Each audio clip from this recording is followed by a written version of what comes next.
महाराष्ट्राच्या राजकारणात पुन्हा एकदा मोठ्या घडामोडींची चर्चा सुरू झाली आहे। उपमुख्यमंत्री एकनाथ शिंदे यांच्या नेतृत्वाखाली शिवसेनेकडून कथितरित्या ऑपरेशन टायगर 3 राबवण्याच्या हालचाली सुरू असल्याची चर्चा राजकीय वर्तुळात रंगली आहे। सूत्रांच्या माहितीनुसार शिवसेना उद्धव बाळासाहेब ठाकरे आणि राष्ट्रवादी काँग्रेस शरदचंद्र पवार पक्ष या दोन्ही गटातील काही आमदार आणि खासदार शिंदे गटाच्या संपर्कात असल्याचा दावा केला जातोय।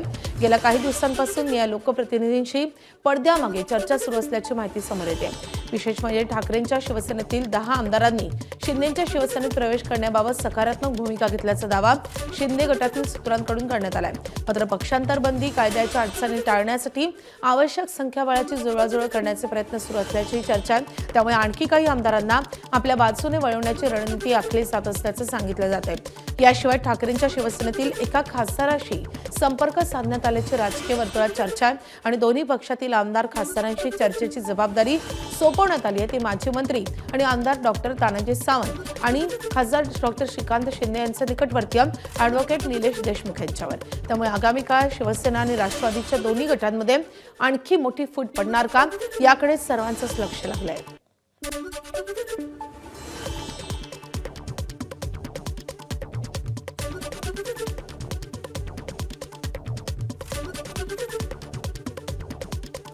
देशात राम मंदिराच्या देणगीवरून राजकीय आरोप प्रत्यारोप सुरू असतानाच आता महाराष्ट्रात सिद्धिविनायक मंदिराच्या दानपेटीवरून नवा वाद पेटलाय आणि हा आरोप केलाय राज्याचे उपमुख्यमंत्री एकनाथ शिंदे यांनी आणि निशाण्यावर आहेत ठाकरेंच्या शिवसेनेचे नेते आणि त्यामुळे भाविकांच्या आस्थेचं मंदिर आता थेट राजकारणाच्या केंद्रस्थानी आलंय। मुंबईतील श्री सिद्धिविनायक गणपती मंदिर विधान परिषदेमध्ये चर्चेला गेलंय ते श्रद्धेमुळे नाही तर घोटाळ्याच्या आरोपांमुळे।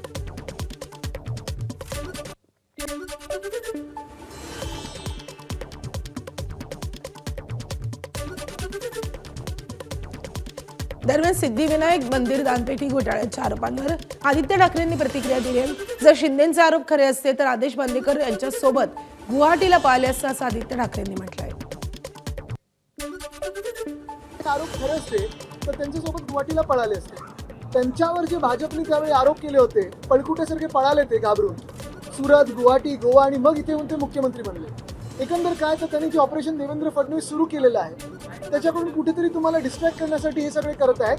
पण एकच मी त्यांना विचारतो, हिंमत असेल आणि खरोखर जे ते सांगतात की आम्ही बाळासाहेबांचं हिंदुत्व पाळतो, माझे आजोबा वंदनीय हिंदू सम्राट बाळासाहेब ठाकरेंचं हिंदुत्व त्यांच्यात एक थोडं कणभर जरी असलं तरी त्यांनी प्रधानमंत्र्यांना प्रश्न विचारावा की राम मंदिर जे लुटलं ते ट्रस्टीजने नेमलं कोणी।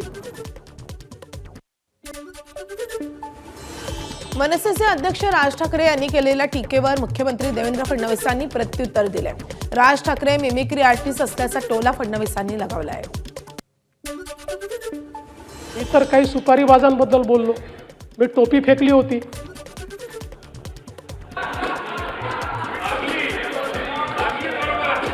अनेकांना का लागली मला समजलंच नाही, अनेक लोकांना ती लागली।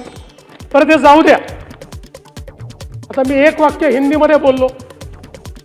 आता आशिषजी ते ज्यांना समजायला पाहिजे म्हणून बोललो त्यांच्याऐवजी दुसऱ्यालाच मिरची लागली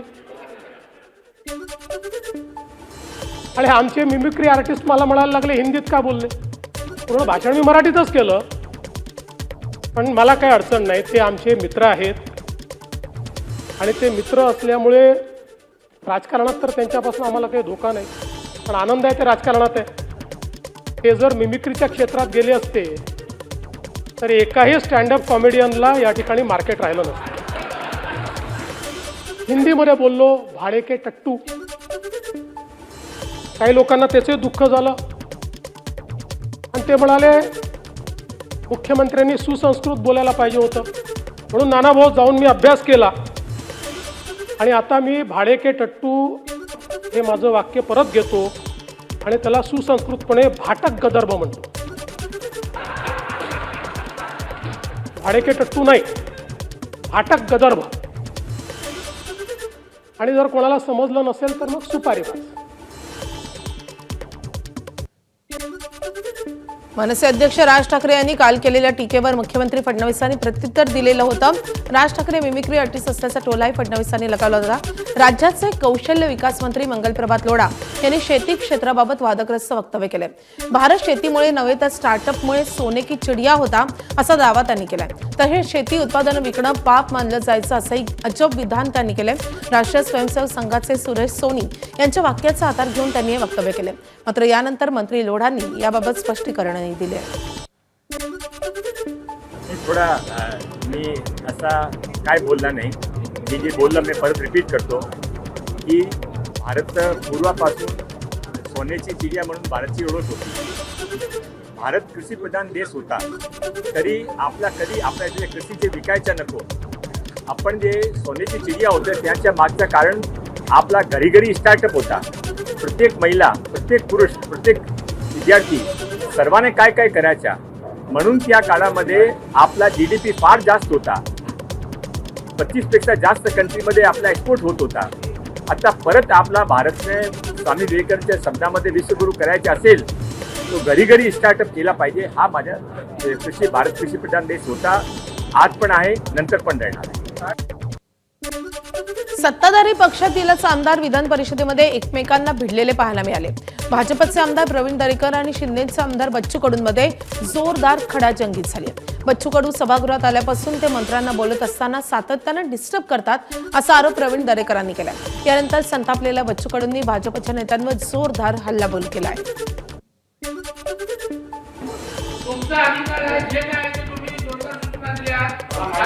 तो आता संवेदनशील विषय आहे. त्या ठिकाणचा आपल्याला आता बोलता येणार नाही. मंत्री महोदय बोला. आरोग्य व्यवस्थेवर बोलतायत आणि हे मी नाही ना, तुम्ही प्रत्येक वेळेला सभापती महोदय अशा प्रकारे काम माईक कोणाचाही चालू राहणार नाही. आपण खाली बसा.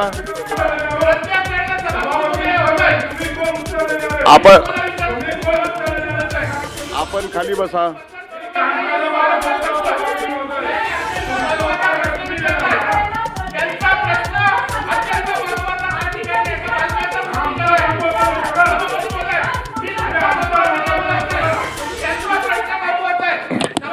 आपण खाली बसा. आपण बसा. बच्चू कडू बसा. बच्चू कडू बसा. आपण दोघंही ज्येष्ठ आहात. बसा बसा. खासदार सुनील तटकरे यांनी मित्रपक्ष शिवसेनेला धक्का दिलाय. शिवसेनेचे माजी रोहा तालुका प्रमुख आणि दक्षिण रायगडचे उपजिल्हा प्रमुख मनोज कुमार शिंदे यांनी आपल्या सहकाऱ्यांसह राष्ट्रवादी काँग्रेसमध्ये प्रवेश केलाय. जिल्हा परिषद निवडणुकीनंतर मनोज कुमार शिंदे यांना अचानक तालुका प्रमुख पदाचा राजीनामा द्यावा लागला. तेव्हापासून ते नाराज होते. अखेर त्यांनी राष्ट्रवादी काँग्रेसमध्ये प्रवेश केलाय.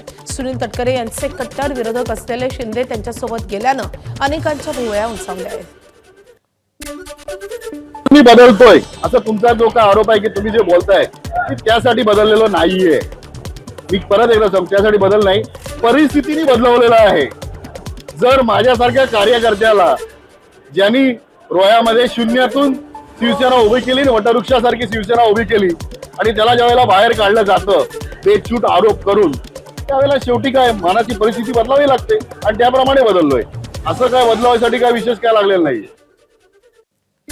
सरसकट कर्जमुक्ती, पीक विमा आणि सोयाबीन कापसाला योग्य भाव या मागण्यांसाठी रविकांत तुपकर यांच्या नेतृत्वाखाली उभारलेल्या आक्रमक आंदोलनामुळे अखेर राज्य सरकारला चर्चेच्या टेबलावर यावं लागले.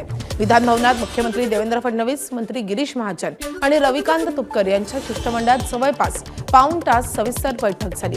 या बैठकीत तुपकरांनी कर्जमाफीतील जाचक अटी, पीक विमा, सिबिलची अट, DOC निर्यात आणि शेतमालाला हमी भाव असे 35 मुद्दे मांडलेत. कर्जमाफीतील अटी आणि शर्तींमध्ये बदल करू आणि यासाठी पुन्हा आंदोलन करण्याची वेळ येणार नाही असं आश्वासन मुख्यमंत्र्यांनी दिलंय. मात्र या बैठकीनंतर तुपकरांनी सरकारला 8 ते 10 दिवसांचा अल्टिमेटम दिलाय. आश्वासनांची फसवणूक झाल्यास यावेळी लाखो शेतकरी मुंबईत उतरतील असा इशाराही रविकांत तुपकर यांनी दिलाय. भाजपचे नगरसेवक नवनाथ बन आणि ठाकरेंच्या शिवसेनेच्या नगरसेवकांमध्ये झोंपल्यानं मुंबई महापालिकेच्या सभेत मोठा गदारोळ पाहायला मिळालाय. महापौर ऋतू तावडे यांचा राजीनामा आणि अयोध्येतल्या राम मंदिरातल्या दानचोरीच्या मुद्द्यावर भाजप नगरसेवक नवनाथ बन आणि ठाकरेंच्या शिवसेनेच्या नगरसेवकांमध्ये झोपलेली होती.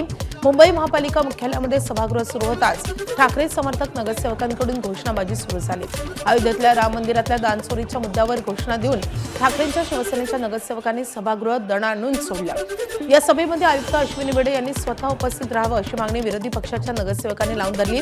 आयुक्त सभागृहात येत नाहीत तोपर्यंत सभागृह चालू न देण्याची भूमिका या नगरसेवकांनी घेतली होती. त्यामुळे सभागृह 10 मिनिटांसाठी तहकूब करण्यात आलं. अरे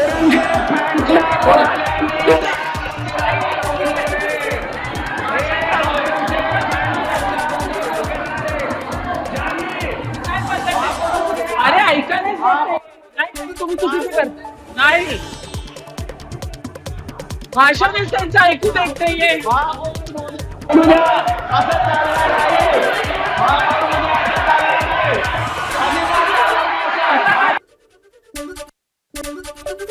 ज्येष्ठ अभिनेते गायक आणि नाट्य निर्माते प्रशांत दामले यांची बृहन्मुंबई क्रीडा आणि ललित कला प्रतिष्ठानच्या व्यवस्थापकीय विश्वस्तपदी नियुक्ती झाली आहे. मुंबईच्या महापौर ऋतू तावडेंच्या हस्ते त्यांना नियुक्तीपत्र प्रदान करण्यात आले.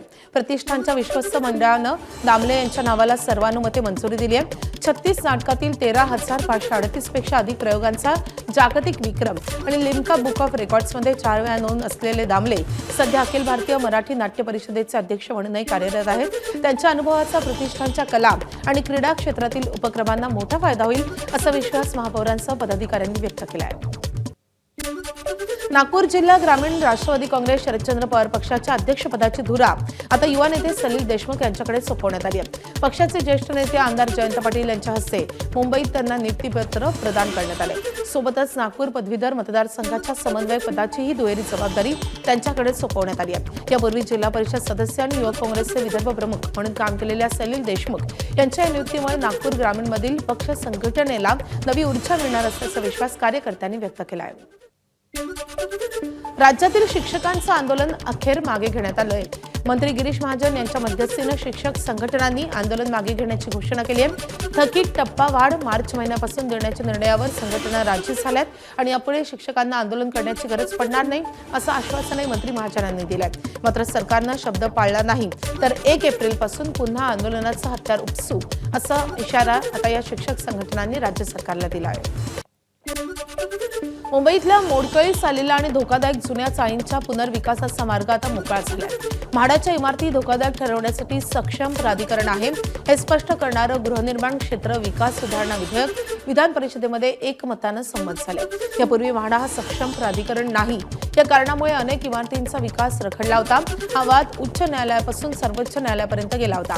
आता नव्या कायद्यानुसार म्हाडाच्या कार्यकारी अभियंत्याला थेट इमारत धोकादायक ठरवण्याचा अधिकार मिळालाय आणि त्यामुळे रखडलेले अनेक पुनर्विकास प्रकल्प आता गती घेतील. डोंबिवली डॉक्टर मारहाण प्रकरणामध्ये शिवसेना नगरसेवक रमेश म्हात्रेंसह अन्य तिघांना न्यायालयानं 13 जुलैपर्यंत पोलीस कोठडी सुनावली. रमेश म्हात्रेची तब्येत बिघडत असल्यानं दर 6 तासांनी त्याची वैद्यकीय तपासणी करावी आणि गोळ्या औषधांची गरज असल्यास ते देण्याच्या सूचनाही न्यायालयानं पोलिसांना दिल्यात. पोलिसांनी 5 दिवसांची कोठडी मागितली होती मात्र न्यायालयानं 3 दिवसांची पोलीस कोठडी मंजूर केली आहे. तपासादरम्यान आरोपींची तब्येत खराब झाल्यास तत्काळ वैद्यकीय मदत करण्याचे निर्देशही न्यायालयानं दिले आहेत. पोलिसांनी सांगितलं आज की त्यांना तपास करायचा आहे तर 5 दिवस पोलीस कस्टडी पाहिजे म्हणून आम्ही त्याला आक्षेप घेतला होता. आमचं म्हणणं की ताब्यात ठेवून तपासाची काही गरज नाही आहे पण कोर्टाने आमची मागणी मान्य केली नाही आणि त्यांना सोमवारपर्यंत पोलीस कस्टडी दिली आहे. आणि आरोपीची तब्येत खराब असल्यामुळं दर 6 तासांनी आरोपीला हॉस्पिटलमध्ये येऊन चेक करून आणायला सांगितलं. डॉक्टरला मारहाण केल्याच्या प्रकरणात शिवसेना नगरसेवक रमेश म्हात्रेच्या अडचणी वाढण्याची शक्यता आहे. या प्रकरणी शिवसेना पक्षाने रमेश म्हात्रेला कारणे दाखवा नोटीस पाठवली आहे. डॉक्टर मारहाण प्रकरणी तुझ्यावर पक्षानं कारवाई का करू नये अशी विचारणा या नोटीसमध्ये करण्यात आली आहे. या उत्तरावरूनच पक्षांतर्गत पुढील कारवाई ठरणार असल्याची माहिती आहे. डॉक्टरांना मारहाण प्रकरणी वादात सापडलेला शिवसेना नगरसेवक रमेश म्हात्रेला कोर्टानं हजर करताना व्हीआयपी ट्रीटमेंट दिल्याचा आरोप कल्याण कोर्टातील वकिलांनी केलाय. सुनावणी सुरू असताना पोलिसांनी म्हात्रेला दिलेल्या विशेष वागणुकीवरून पोलीस आणि वकिलांमध्ये जोरदार बाचाबाची झाली आहे. रमेश म्हात्रेला सेलिब्रिटींसारखी वागणूक दिली जात असल्याचा आरोप यावेळी वकिलांनी केलाय. या प्रकारामुळे कल्याण कोर्टात काही काळ तणावाचं वातावरण निर्माण झालं होतं. सेलिब्रिटीज जेव्हा आपल्या समोर येतात तेव्हा कसं त्यांचे बॉडीगार्ड्स आपल्याला ढकलतात तशा पद्धतीने सगळे पोलीस गँग करून एवढी लाईन करून आम्हाला सगळ्यांना ढकलत होते. आम्हाला वकिलांना असं चला चला चला कॉरिडॉर खाली करा. अरे कॉरिडॉर आमचं आहे, आमचं प्रॅक्टिस एरिया आहे, आमचा वर्क प्लेस आहे. त्या कॉरिडॉरमधून आम्हाला का तुम्ही काढताय? हा आमचा मुद्दा आहे. रायगडच्या महाड नगरपालिकेमध्ये मुख्याधिकारी धनंजय कोळेकर यांना मारहाण प्रकरणात महत्त्वाचे अपडेट समोर येते. मारहाण करणाऱ्या भाजप नगरसेवक सूरज बामणेसह अन्य दोघांवर पोलिसांनी प्रतिबंधात्मक कारवाई सुरू केली आहे. या गुन्ह्यात थेट अटकेची तरतूद नसल्याचं पोलिसांनी सांगितलंय. जर अटक करण्याची गरज भासली तर न्यायालयाच्या परवानगीनं अटक करता येईल असंही पोलिसांकडून स्पष्ट करण्यात आलंय. दरम्यान भाजपचे रायगड उपजिल्हाध्यक्ष विपिन महामुंडकर यांनी बामणे यांची बाजू घेतली आहे. पिण्याच्या पाण्याच्या टंचाईचा प्रश्न सोडवण्यासाठी सूरज यांनी हा उद्रेक केला असल्याचं त्यांनी म्हटलं. त्यामुळे या प्रकरणाला राजकीय वळणही प्राप्त झालंय.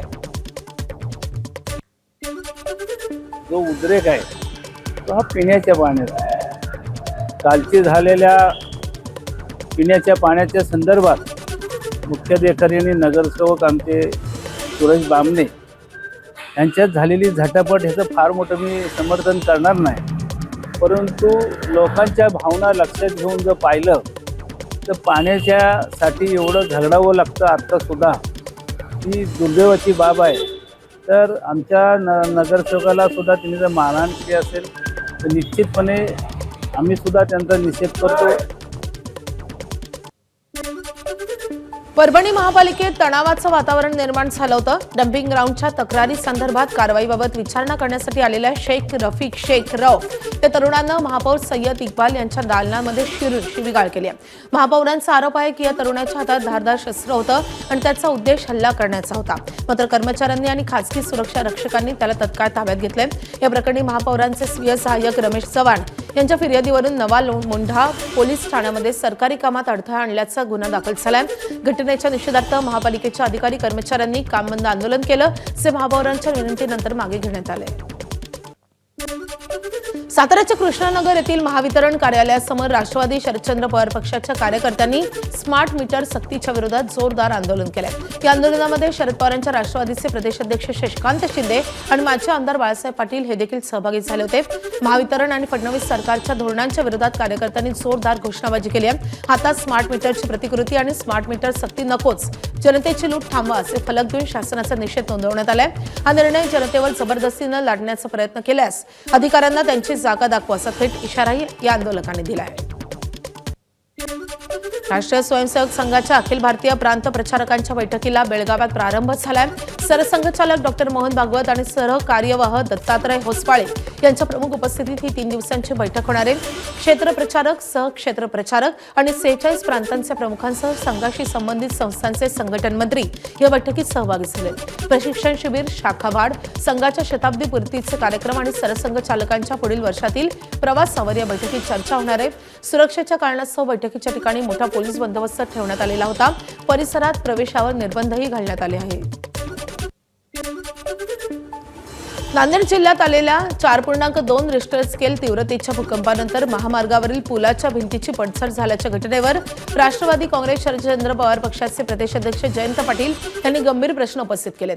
4.2 रिश्टर स्केलच्या भूकंपानं झोपडी पडत नाही, मग महामार्गावरील पुलाची भिंत कशी कोसळली असा सवाल करत त्यांनी संबंधित कामाच्या दर्जावर संशय व्यक्त केलाय. तसेच अवघ्या 2 महिन्यात पुलाची भिंत कशी कोसळते, संबंधित कंत्राटदाराला तातडीनं बोलवा आणि या प्रकरणाची सखोल चौकशी करा अशी मागणी त्यांनी केली आहे. नांदेडमध्ये पूल पडला कारण 2 विद्यार्थी कसेबसे वाचले. सांगण्यात काय आलं की ते भूकंपामुळे झालं. अरे पुलाची एक भिंत खाली पडते, सगळी माती रस्त्यावर येते, एखादी तरी झोपडी पडली असेल की नाही त्या 4.5 रिश्टर स्केलच्या भूकंपानं. 4.2 रिश्टर स्केलचा भूकंप झाल्यावर एखाद्या घर पडलं असेल, एखादी झोपडी पडली असेल आणि मग आपला कोट्यावधी रुपयाचा पूल कोसळला असेल. पण हाच पूल कोसळला, बाकी काही मुनगंटीवार साहेब पडलेलं नाही. हा पूल का कोसळला याची चौकशी केली पाहिजे. आम्ही तुम्हाला बदनाम नाही करत, तुम्ही स्वतःवर घेऊ नका. कॉन्ट्रॅक्टर चुकीचे आहेत, त्यांच्या मागे लागा. नांदेड जवळच्या विष्णुपुरी येथील राष्ट्रीय महामार्गाच्या पुलाला मोठं भगदाड पडलंय. काँग्रेसचे खासदार रवींद्र चव्हाण यांनी भाजपवर हल्लाबोल केलाय. हा नितीन गडकरींच्या ड्रीम प्रोजेक्टचा भाग आहे आणि त्यामुळे गडकरींनी स्वतः लक्ष घालून दोषींवर कठोर कारवाई करावी अशी चव्हाणांनी मागणी केली आहे. रस्ते विकास मंत्री नितीनजी गडकरी यांचा स्वप्नातला रस्ता होता असं म्हणलं जाते, कारण बुटीबोरी ते तुळजापूर हा रस्ता त्यांनी मन लावून त्या ठिकाणी व्हावा असे प्रयत्न केलेले आहेत, पण गुत्तेदार अशा प्रकारचं काम करतायत आणि अशा प्रकारचं त्यांच्या विकास कामाला भगदाड पडते. खरं तर नितीन गडकरी साहेब अतिशय चांगली मंत्री आहेत, त्यांच्या कार्यकाळात अनेक रस्ते त्यांनी निर्माण करण्याचं काम केलेलं आहे, पण मलाही नितीन गडकरी साहेबांना विनंती करायचं आहे की अशा प्रकारची जर कामं या ठिकाणी होत असतील आणि कामाला भगदाड जर पडत असेल तर आपणही विचार करावा आणि याच्यावर चौकशी करून जे दोषी असतील त्यांच्यावर कारवाई करावी.